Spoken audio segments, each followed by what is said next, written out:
West Denver. Sleep deprived and heavily caffeinated. All right, let's do this then. This is the Jeff and Bill Show. I don't understand what agree with that. They don't always agree, but hey, at least they have coffee. Coffee. And each other. I love you, man. God help us. I want to bless him. We need all the help we can get. Now here's Jeff Hunt and Bill Thorpe. The Jeff and Bill Show on News Talk 710 KNUS.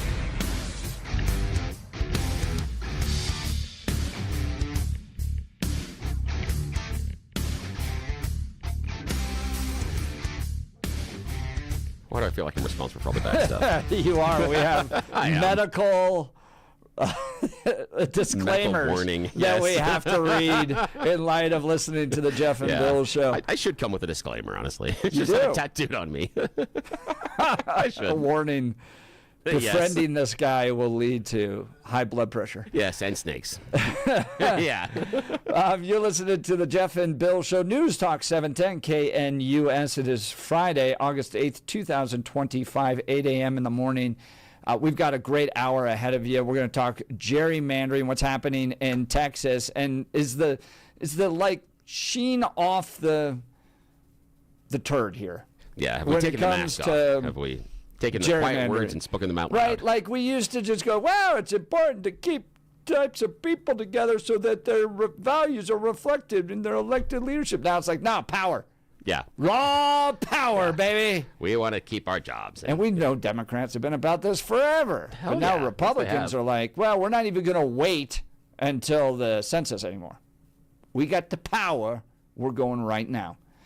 We'll talk about what's happening in Texas, the lawmakers, the latest on all that. We're also going to be joined by Chaim Goldberg of the Intermountain Jewish News on the latest on what's happening in Israel and Gaza. It's going to be a great conversation you're not going to want to miss. And then we're riding into the sunset with Jeff Hildebrandt, some 710K and U.S. cowboy poetry as we wrap up the show near 10 o'clock. So lots to cover today. Now it's time for News and Comment with Blake Olson.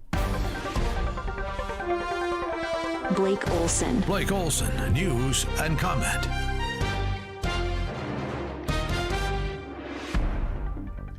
Good morning, TGIF 72.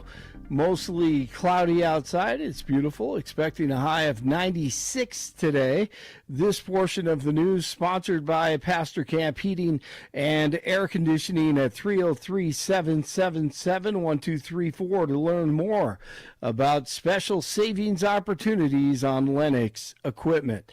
Our top story, Ty Winter, Assistant Minority Leader of the House in Colorado, not happy with Governor Polis. Polis called a special session, of course, but once again fails to take into account rural Colorado, calling the special session during the state fair, which is huge for rural Coloradans. That is the time that we go celebrate farms and ranches that are at least 100 years old. I mean, you tell me what celebration the governor or the Democrats wouldn't attend on something that's that important to us if it was that important to them. So, and then Pueblo. I mean, what about the Pueblo business that provides the meal for the legislative barbecue? Pueblo's not a huge town. I'm sure that's a huge hit on their business if they have to cut plates out of that, so hitting the economy. So, it's unfortunate. We've been talking about a special session since May. But who knows why we did this? Who knows what schedule it was going to conflict with who? It's just unfortunate that once again it's balanced on the back of rural Colorado. On with Jeff and Billy last hour. Of course, Winter is going to keep fighting for the people of the state and feels like there will be concessions made. Federal agents raided 2 apartments in the Springs Thursday morning as a part of a drug trafficking investigation involving Mexican cartel members. Deidre Naraki lives nearby. I walked out of my house to go to work at around 7:30 and saw all of the military, police all wearing the vests and were armed, and they were surrounded around one of the apartments over here. The DEA says fentanyl pills, meth, cocaine, heroin, and a handgun and a large sum of cash were seized at the Village East apartments. 5 individuals were arrested for immigration violations and turned over to ICE. 47 is ordering law enforcement officers to patrol the streets of D.C. and will include officers from the FBI, the DEA, the ATF, and ICE agents. Earlier this week, Trump said he'd consider taking control of the D.C. Police Department after former DOJ staff member nicknamed Big Balls was attacked and beat up on a D.C. street. The Israeli Security Cabinet has approved a full military takeover of Gaza City. No word on when that will occur, but the UN is not happy because they say there will be more bloodshed. Outstanding post from Mike Benz last night. He states, quote, "When people ask me if I'm tired of going after the Russia Gate hoax," end of quote, and this video. I don't feel no ways tired. I come too far from where I started from. Nobody told me that the road would be easy. I don't believe he brought me this far to leave me. It never. I don't feel no ways old. tired. Never. It never, ever will get old to me. Oh, my goodness. The subpoenas are out, and if you can't get the Clintons or Obama, at least get Comey or Clapper or Brennan, someone. Or the corruption will continue. The U.S. Air Force is denying early retirement to some transgender service members. A report from Reuters says all transgender service members with between 15 and 18 years of service will not be granted early retirement. Instead, an August 4th memo says they will have to choose between quitting or being forced out. The Broncos in Santa Clara for a joint practice with the Niners today. They kick off the preseason tomorrow against San Francisco in Santa Clara. Rockies in Phoenix tonight. It is 71 in Aurora. I think I said it was in the 90s last hour. A little tired. 71 in Aurora, 70 in Lakewood. It's going to be in the 90s, though. 72 in Denver, high 90s today. Jeff and Billy continue. When you cross the line of a complete lack of civility, that is not going to happen here on this show. Blake Olson, News Talk 710 KNUS. Your KNUS forecast for the Denver metro area calls for a very warm summer morning this Friday. Temperatures upper 60s and low 70s. And we're going to be looking at, again, a hot summer day. Some increasing afternoon clouds, though, will help a little bit. High temps, though, approaching 100 degrees. Nighttime lows mid-60s. Mid to upper 80s Saturday, near 80 Sunday. Weather is a service of L&L Heating and Air Conditioning. For quick, trustworthy, and dependable service, call L&L Heating and Air Conditioning at 720-851-1690. Visit them online at bestdenverhvac.com. That's bestdenverhvac.com. You'll be comfortable with L&L. I'm meteorologist Mark Huer in the 710 KNUS Weather Center.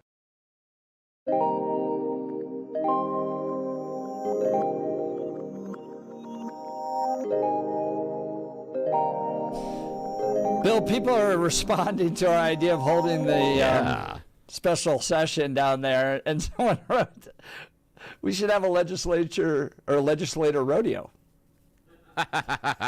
Okay, the issue is that this is what I want to see, though. This is it. Okay, the legislature rodeo would be fantastic, but what I would love to see is we need to combine the legislators and the mutton busting. Yes, that's what I was thinking, too. We have to put kids now you on got to the explain back. what mutton busting is. Mutton busting is where you put the kids with a helmet on the back of a sheep and they try to ride them around the ring. But what I'm doing is I want to put the saddle on the legislature and the kid on their back. And the legislator has to get the kid off. And the kid has to hang on. I just, okay, I didn't say that it was going to be easy for everybody, but I think that would be there's fun. going to be some heart attacks that happen there. Yes, I know. But again, imagine the kid that, because, if it was me and they put the kid on my back, it'd be like, oh, okay, oh, you beat me. And then I just lay down. Now the kid wins. Kid gets a prize. Everybody's good. Yeah, I fall face and goes into cow poop. I would just love to see the tears. You'd see a lot of tears and worry. These lawmakers that hardly know anything, have never gotten on an animal. Yeah. Because getting on a wild horse and it's crazy. It's not. It is crazy. Or a bull. This is what it is. We give him an option. You can either do the bucking bronco, and we can give him the older, near retirement bucking broncos. That's okay. Or they have to compete in the cow chip throwing contest. One or the other. You either got to grab dirty, dry cow poop and throw it, or you get on the bucking bronco. How much do you think people would pay to see Jared Polis as the rodeo clown?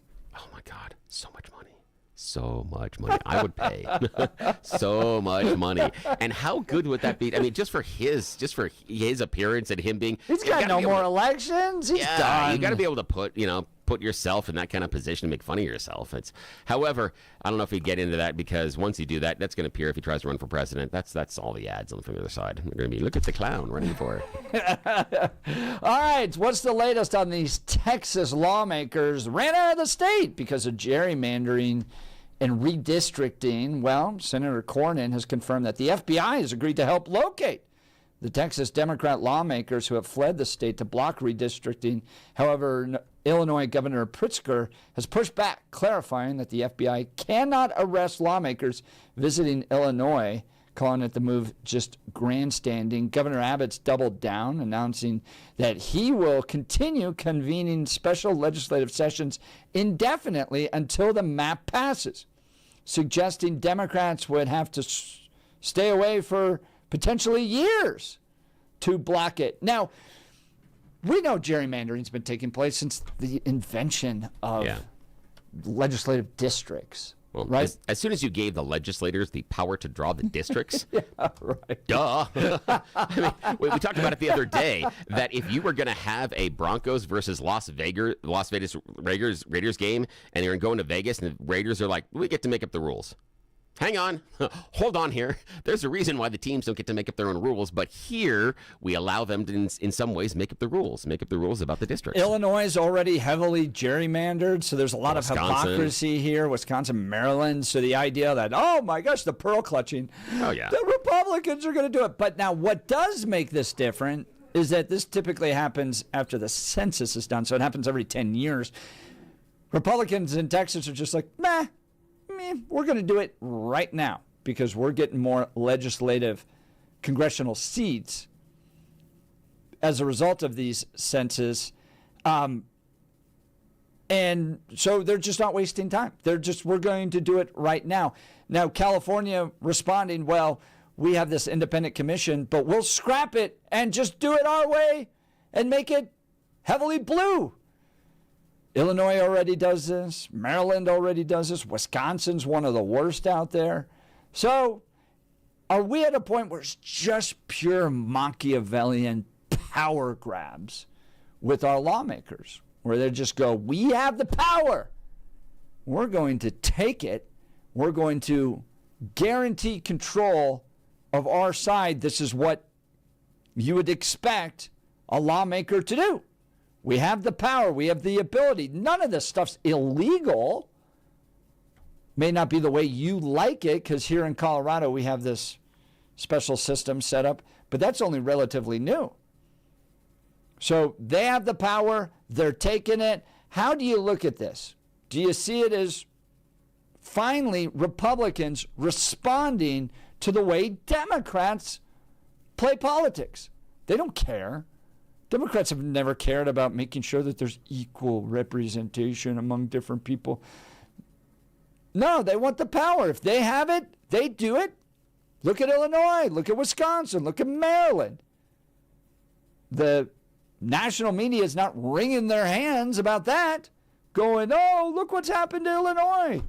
Look at all the gerrymandering. No, but Republicans step in to try to do it. Republicans seek power. Well, now national media condemning this power grab that's taking place. We'd love to hear from you. Join the conversation, 303-696-1971. Text us on the Dan Caplis Law text line, 720-819-5115. Bill, where do you project this going? The FBI is involved. Greg Abbott saying he's going to continue convening these special legislative sessions indefinitely. You Democrats may need to stay away for years. Okay.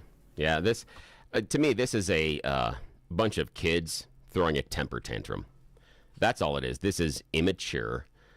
This is unprofessional on both sides. And the only positive is that both sides have finally taken off the mask. They have stopped pretending that this is anything but a grab for power. We even heard from, the governor was in Missouri, or one of the lawmakers in Missouri, talking about that they need to gerrymander so they can preserve certain people being in power and preserve a majority for his particular political party. That the goal, at least finally, they are saying the quiet part out loud in public, that this is not about constituents. This isn't about voters. It's not about race. They don't. Yeah, they it's don't. Not about any of that stuff. At the core, they don't care about the voters. They care about making sure they have a safe job. And if you think that our government is unworkable, is, bogged down, can't get anything done, just wait until everybody's in a safe district. When everybody's in a safe district, you don't have to vote for anything because they'll return you to power no matter what. Here's the example. Anybody remember Pat Schroeder? And now Diana DeGette. Yeah, right. she's going to do whatever she wants. Yeah, right. Yeah. She could not show up and live on a yacht. Exactly. And she's still going to. And she's still going to win. Look, that's the problem. We have elements of society that are not necessarily for the greater good. So, say defense attorneys, for instance, right? Yes. Defense attorneys are not interested in truth. No, not at all. They're not interested in justice. No. They have one mission. Yeah. And their mission is to get their client out of the situation they're in. Yep. Right? Yep. Right? OJ's defense attorneys are not going, well, what really happened to Nicole Brown Simpson? Yeah. They're going, my job is to get him out of this situation. Now, our society has said that pure Machiavellian special interest is important to our society. We don't try to stop it. We just say that's part of the justice system. We have the prosecutors who believe there's a crime that's been committed. They're trying to get to the truth. They want justice. Defense attorney's not interested in any of that. Their sole job is to try to get somebody out. So, what's wrong with bringing that same mentality to our rulemaking with regards to jurisdiction drawing and mapping? Right? Their job and interest is not to provide equal representation to the people. Their job and interest is to maintain power for the party they represent, get it, win it. I would say the Democrats have been great at that in Colorado. They don't fight. Like, look at the way they treat their elections versus the way Republicans do. Republicans are like, the most pure conservative must be our nominee. And they go out there and they fight each other, and you're not pure enough. No, because we must have purity. Democrats, on the other end, are like, we're just going to win. I don't care if that person's got a bad background. I don't even care if they're with us at all. It's about power. We get in there, and once we're in there, then we can come up with all the policies we want to pass. But we can't do any of that if we don't have power. So get power. See, that is the bromide for both parties. It is all about power. It's the same thing on the Republican side. Get power and amass as much power as possible. And for me, that is the downfall, or can be the downfall, of politics being respected in this country. And the two names that I'll put on the table, and we just talked about Diana DeGette, there we have a long list of Republicans. No one ever came close to her. So what Diana does doesn't matter. She's going to get reelected. She's never worried about campaigning for re-election. She's never worried about taking a position. But she's a solid vote for Democrats when they need her. Yep. And if they had just a little bit more, and Hakeem Jeffries becomes Speaker, well, then Diana DeGette plays a huge role. Yeah, she does. Now, what I want to do on the state level is let's talk about Tim Hernandez and Elizabeth Epps. Those were people that the Democrats placed, Elizabeth Epps earning it, but Tim Hernandez was placed into power. He was given that seat and didn't have to earn it. then when both of them had to face voters, when Elizabeth Epps did some weird things around Israel and disrupting some of the sessions and some of the lawmakers' business down there, the voters turned around and said, nope, not you.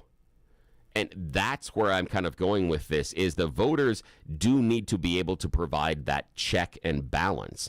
And the idea of letting the people that are in power, because again, it's a majority, then decide the rules on how the game is going to be played going forward based on where the boundaries are for districts, you're going to get unbalanced districts. You're obviously going to get unbalanced districts because that's the motivation. When the motivation is for them to stay in power, I think we're forgetting the real reason here.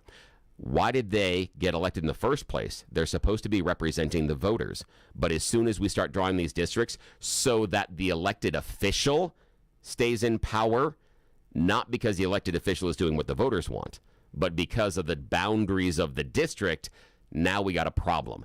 Because you're fundamentally breaking, in my mind, Bill, the deal with the voter. You're breaking the deal with the voter. But I understand the altruistic concern, but as Eric Manning points out, gerrymandering's been happening for a long time.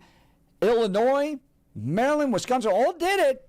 You don't see the hand wringing from the national media. Now Republicans fighting fire with fire. We're taking control of our state the same way you Democrats have taken control of Illinois, Maryland, and others.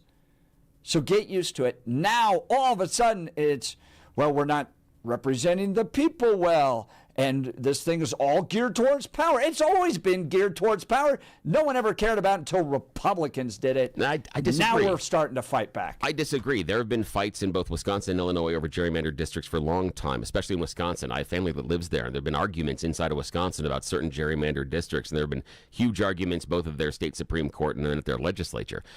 Yes, gerrymandering has been going on. I think the reason that this is getting so much media attention right now is twofold. One, it's that we've taken the mask off. That it is, we want power. We want 5 more seats. And when President Trump comes out and says that in Texas, the Republican Party is, and I'm using air quotes, entitled to 5 additional seats. Entitled. Now, that's different. That's not going out and earning 5 seats with the voters. That is entitled. How is that any different than what Illinois has done? Hang on. Again, what I'm saying is the idea is the mask has come off. When Illinois, I'm not saying that they didn't gerrymander. That's the misrepresentation. That's why Eric Manning's wrong about this. Completely and totally wrong. I had said that gerrymandering has been going on for over 100 years. Yes. But the difference right now is the mask has been taken off, that now both sides are talking about this just being about power. Newsom, governor of California, absolutely. He's about, well, we will just gerrymander it so we will balance out what's going on in Texas. Again, he's admitting this is just about power. That's why this is risen to this level. The second thing is because the Democrats ran away, that created a spectacle, and now the Republicans are trying to arrest them. Because both sides are acting like children, it's becoming a spectacle. You have adults that are lawmakers acting like they are 7 years old. You can't find me. I'm running away. I'm not on base. You can't touch me. I'm not tagging. Shut up. None of you are doing your jobs, and you're acting like kids. That's why this thing is rolling. But I still say the important thing here is that the mask is finally off, because you think that our government's going to work if you gerrymander all these districts. And I'm talking about both Democrats and Republicans. If everybody sits in a district like Diana to get, you think a damn thing is ever going to get done in Congress? Because Diana, if she's up there and she's in a safe seat and you got a Republican majority, she can gum up the works all she wants, and she pays no political price for it. That's the issue. Some are calling for federal legislation to address this. Do you agree? Should there be federal legislation? So look at the way Colorado does this. We've got a panel. It's made up of Republicans, Democrats, and independents, 4 each, so 12-member panel. And the final map has to include votes from 2 independent lawmakers. So do you like the way Colorado's done this? There's still going to be partisan power in an effort to influence this map, but it's been balanced out among Republicans, Democrats, and independents. And when you look at Colorado, let's look at the fruit of it, okay? You can make the argument that, yes, it absolutely works. Look at this. We have 4-4. We're a blue state, and we have 4 Republicans and 4 Democrats in Congress. Or you can make the argument, no, this doesn't reflect the state at all. How is it that Jared Polis wins by nearly 20 points and we're equally represented in Congress? How does that reflect the will of the people? So I could see an argument on both sides of that. What do you want to do to address it? Give us a call. Would love to hear from you. 303-696-1971. 303-696-1971. Text us on the Dan Caplis Law text line, 720-819-5115. That's 720-819-5115. Speaking of Danny C., this guy's fantastic. I've known Dan for well over a decade. Pro-life, pro-family, pro-faith, pro-America. This matters because who you choose to represent you in an injury case is going to say a lot about you to everybody involved in the case. Dan Caplis has delivered 40 years of justice for people hurt in serious motor vehicle crashes, the son of a police officer and a former seminarian. Listen to his courtroom record. Dan is believed to be the only lawyer in Colorado history to win 5 straight multi-million-dollar verdicts in Colorado crash cases. Dan is also believed to have won the largest truck crash verdict in Colorado state history. In fact, Dan Caplis Law is so trusted, Dan Caplis is the official law firm partner of the Denver Nuggets and the Colorado Avalanche. Dan Caplis Law, a serious firm for serious cases. Dan accepts righteous injury cases on a percentage fee basis so that he can represent good people from all walks of life without regard to ability to pay. So if you need Dan's help, give him a call. Here's the phone number, 303-770-5551, 303-770-5551, or hit dancaplisLaw.com. That's Dan, CAPLIS law.com. All right, we'll continue with your phone calls and texts. You're listening to The Jeff and Bill Show. This is Denver's Talk Leader, News Talk 710, KNUS.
back to the Jeff and Bill Show. One of my favorite publications to go to, because I've built just as a wonderful friendship with Rabbi Hillel Goldberg, is the Intermountain Jewish News. And all things happening with Israel, Gaza, how the Jewish community here in America is responding, particularly in Colorado, some of the anti-Semitism that they're facing, all that stuff.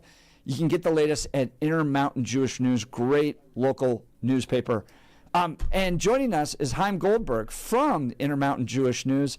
Chaim, thank you, first of all, so much for being live in studio. Appreciate it. Great to be here. Well, it's great to have you here because you're traveling from Israel, right? You're in town. You don't live here throughout the year in Colorado. You actually live in Israel, right? That's right. I've been on air via phone. My first time in the studio.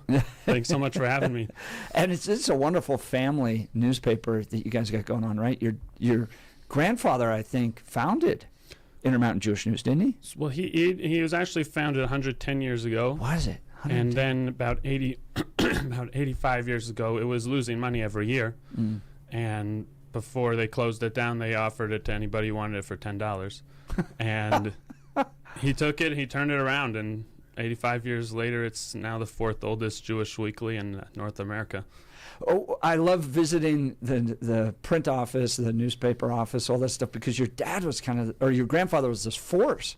Yeah. In Denver politics. There's pictures of him with Martin Luther King, with Billy Graham. I mean, he knew everybody, was on television. He was kind of a big personality. He brought the first TV channel to Denver. He was instrumental in all the fundraising for Rose Hospital. Oh, that's great. I think he had a meeting with Dwight Eisenhower. He had him on the show. I've seen. He had big people out there. And then your dad, now currently the editor, Rabbi Hillel Goldberg, also a great force, great man, active in the community, meeting with lawmakers.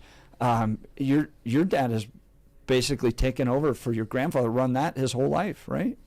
Yeah, I mean, in between it was my grandmother. So my grandfather unfortunately passed away at a relatively young age. And my grandma, who had no previous experience necessarily, she came in and she even grew it further. And then my dad's been there the last 40 years. And 40 years. You know, it's hard work. Doesn't come with high compensation, but it's an important service for the community. And then the family continues. Your sister, right? That's right. Is Shauna, listener of the show, great friend. We interact and share emails. I appreciate her input. Is she currently the editor? Assistant publisher. Assistant publisher, so it's continuing. And then you write for the newspaper as well. But you live in Israel, and what else do you do in Israel? So I'm a rabbi. I teach part-time. Primarily, my work is as a psychologist, educational psychology. So I'm working with kids from kindergarten to 6th grade. And then I also write. I write a couple articles a month, primarily for the Intermountain Jewish News. And you serve in the IDF? I enlisted a year ago. I mean, after I kind of wanted to do it a while ago, when I was young, and I didn't. And after October 7th happened, I didn't. There was an opportunity presented itself for old geezers like myself. I'm 31, but that's a geezer by Army military standards.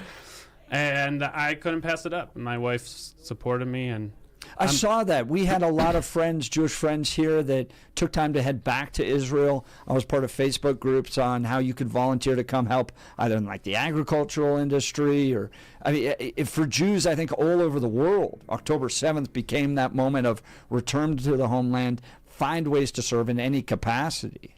Absolutely. I mean, and even from the diaspora, from here in America, I mean, there's so much that can be done to support also, and both Jews and non-Jews have given tremendous support over the last 2 years, and that's it's been a difficult 2 years, and it's important that we keep in mind how this thing started and where the right side of history is. Yeah, well, let's talk about latest developments. Last night we saw breaking news that came that Israel's decided it's going to basically occupy Gaza City. And parts of Gaza where the military typically has not been. So tell us what you're hearing in Israel, why this is important, why this is historic, and how do you think this is all going to play out? Chaim Goldberg.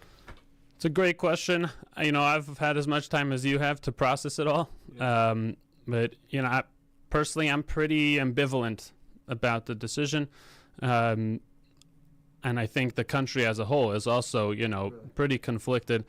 I think in a certain sense, most of the country's not happy right now because this plan is neither here nor there.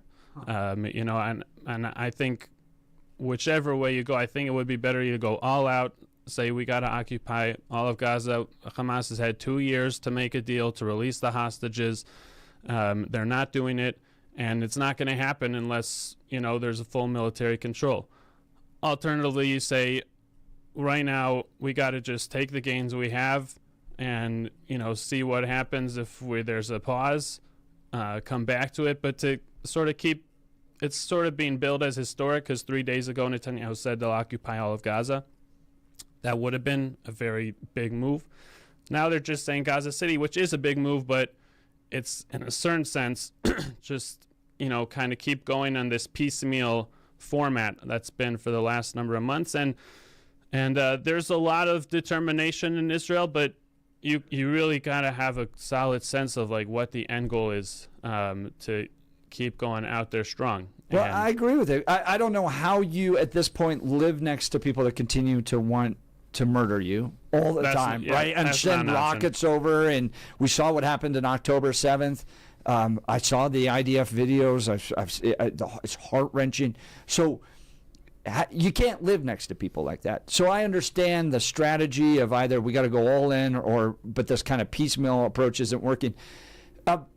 Headlines here in America, people complaining, though, that there's a genocide taking place, that what Israel's doing to Gaza is starving the people, is committing a genocide. What's your response?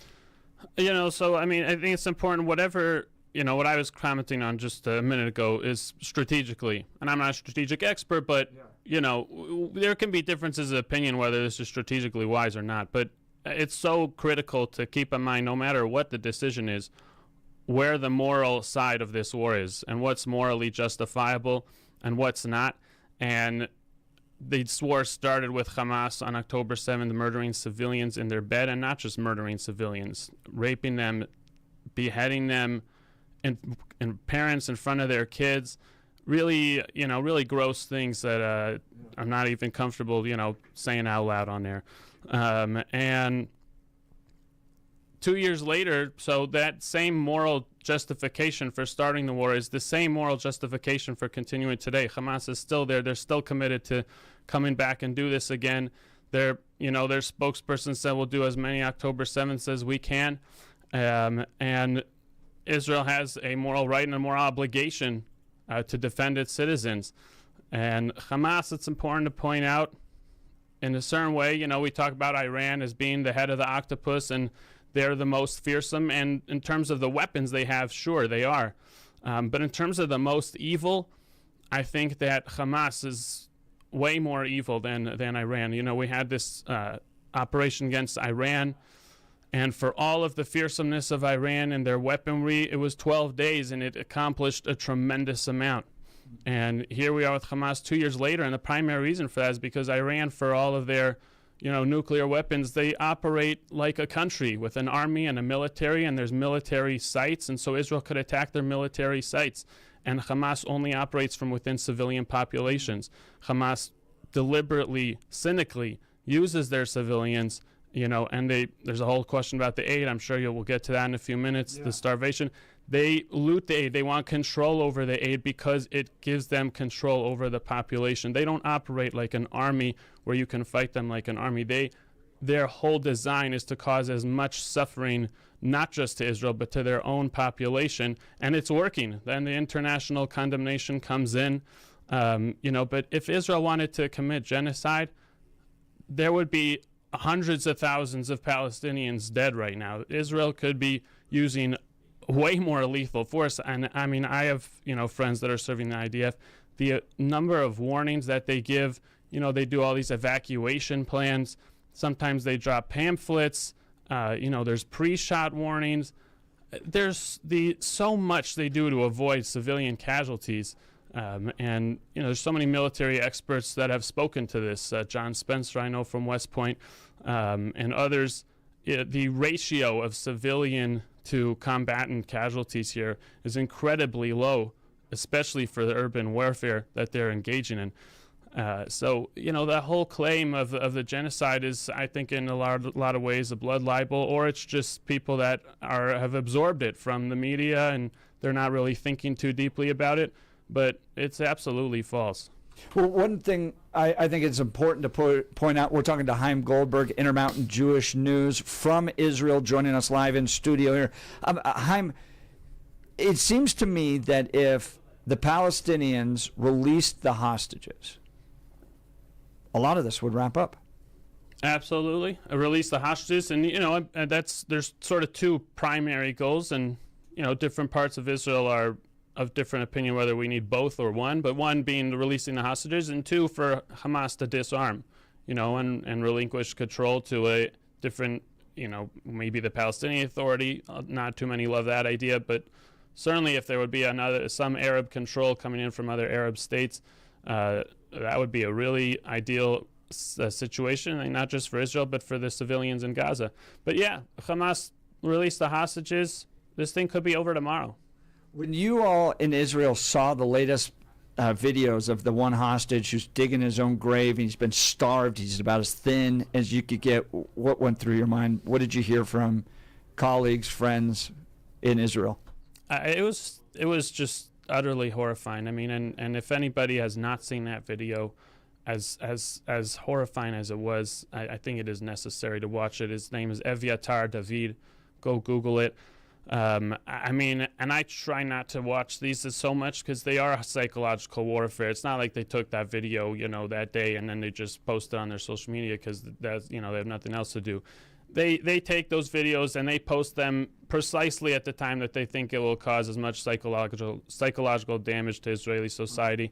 Happened to be that was released the day before what's called Tisha B'Av. This past Sunday was a day of mourning in the Jewish calendar, where we mourn for all the calamities that have befallen the Jewish people since the destruction of the temple. And we sit on the floor. It's a day of mourning, and I was like, if there's any day I should be watching these videos, it's that day. And I watched it, and it's just horrifying. And the contrast, with the claims of the starvation from the Gazan side.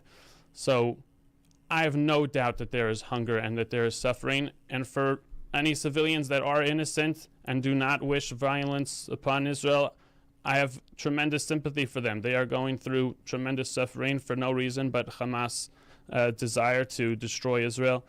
But the images that were presented of this starvation, the front page of the New York Times, they were of children that were actually suffering from genetic disorders, from cystic fibrosis, from cerebral palsy. And again, those are images that Hamas puts out to the media. The media is happy to take them in without doing too much fact checking. And the image spreads. 5 days later, they make a little editor's note that not too many people see. And people think that Israel is starving these kids to the point where they're skeletons. And that's not what's the case, for most, for the population at large. And on the other hand, you have these hostages where that really is the case, and that is Hamas's intention to. Well, it harkens back to the Holocaust when you see those images. The starved Israeli prisoner, hostage, looks like what you saw coming out of Germany following the Holocaust, with the starved Jews coming out of the concentration camps. Absolutely. It's just on so many levels. I mean, and I saw Holocaust survivors that spoke about, what it threw them back to 80 years, past in their childhoods. And I mean, these are guys, you see the before picture. I mean, he was, the guy was a security guard. He was buff. He was strong. And now, I mean, his legs are like pencils. Yeah. Well, I'm talking to Chaim Goldberg. He's live in studio, Intermountain Jewish News. He lives in Israel, here visiting. Honored to have him with us. Feel free to text in any questions that you'd like. 303-696-1971 is the phone line. Text the message line 720-819-5115. I watched Bill Clinton go, I tried to solve this problem. And he says, I just gave up. Like, it's just, especially with the PLO and the Palestinians, he's just like, they don't want peace. At the end of the day, they don't want peace. So Clinton mentioning that. I've watched the videos, the GoPro videos of what happened on October 7th that the IDF was able to collect.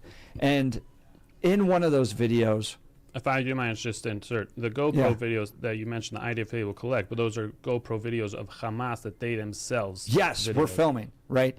And then the phone calls that the IDF was able to pick up from the attackers, the terrorists, back to their family members. So this was so weird. But it helps give you insight into what's happening here. These Palestinian terrorists were calling their moms, bragging about the number of Jews they were killing. So it was, hey, mom, but guess what? I got 2 Jews. I'm going back for more. I'm going back. So in light of that, I don't know what the solution is other than a full takeover at this point. You can't live next to these people. What do you, I mean, you give them peace, and it's a time to rearm and reattack. And they're so motivated for the full destruction and annihilation of the Jewish people. I mean, what do you do? It's perverse. It's absolutely perverse. And yeah, just to, what you're referencing, to remind listeners, in 2005, Israel unilaterally, with nothing in return, withdrew from the Gaza Strip, which, by the way, was occupied by Egypt from 1948 to 1967. And when Egypt effectively declared war in 1967 and Israel, defended itself, so then Israel ended up with, control of the Gaza Strip. But that's not something that Israel ever, wanted as let us, go control the Gazan population. But 2005, unilateral withdrawal, give them a chance to build a beautiful society. And what have they done with all the aid? Not the aid that I'm talking about coming in 2025. There's been aid flowing there since 2007. 18 years of aid, and there's been, these on and off attacks every time. It's followed by hundreds of millions or billions of dollars in aid, and it just goes to terror infrastructure to cause more destruction. Yeah, well, and look who's built walls. The Egyptians built the walls to keep the Palestinians out. The Jordanians don't want the Palestinians. So it's not just the Jews that are like, well, hold on, we got some issues with these people. It's their own faith groups have issues with these people and what they've been doing. So full occupation might be the only answer. All right, we'll continue this conversation live in studio with us. Chaim Goldberg, Intermountain Jewish News. You're listening to The Jeff and Bill Show. This is Denver's talk leader, News Talk 710, KNUS.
Welcome back to the Jeff and Bill Show. Live in studio with us is Chaim Goldberg, Intermountain Jewish News from Israel. He's traveling, joins us here, giving us the latest on what's happening there. Herb Denver, you're on the phone lines. Thank you, Herb, for calling in. What's on your mind?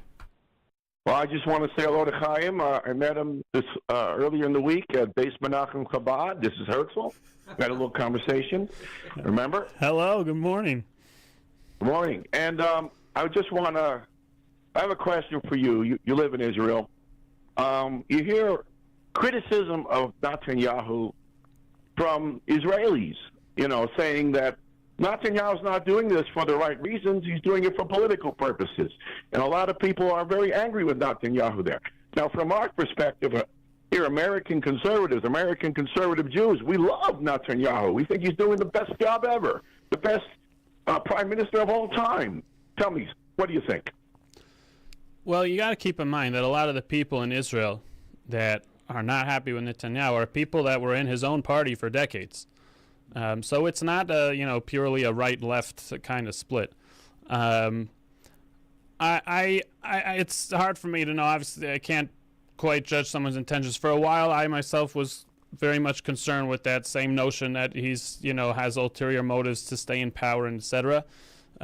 Then, as I saw the developments, Syria and ultimately Iran, so you saw there really was a very deep strategic benefit towards keeping the war going on for a year and a half. Ultimately, a tremendous accomplishment there with Iran. So I definitely give him a lot more benefit of the doubt now that, it would really be quite evil if he was, letting all this suffering going on just for, those ulterior motives. And I don't think he's evil like that. That being said, I think that it would do well for Israeli society for there to be, elections, and this government was elected before October 7th. A lot of its representation is not really a participating in the war, a topic for a different time. I think new elections would be a good idea, but no, I don't think that that Netanyahu is doing it just for ulterior motives.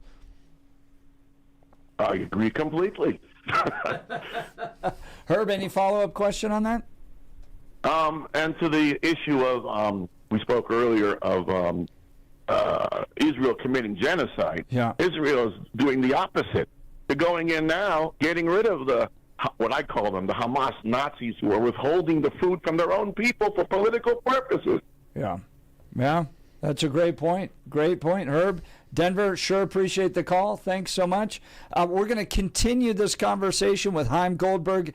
He's with Intermountain Jewish News, lives in Israel, answering questions on what he's seen there, what he's experiencing, what's happening. Breaking news over the night that Israel is going to go into Gaza City to occupy it. This is a new place for it. Do they go all the way? Is that the only solution here?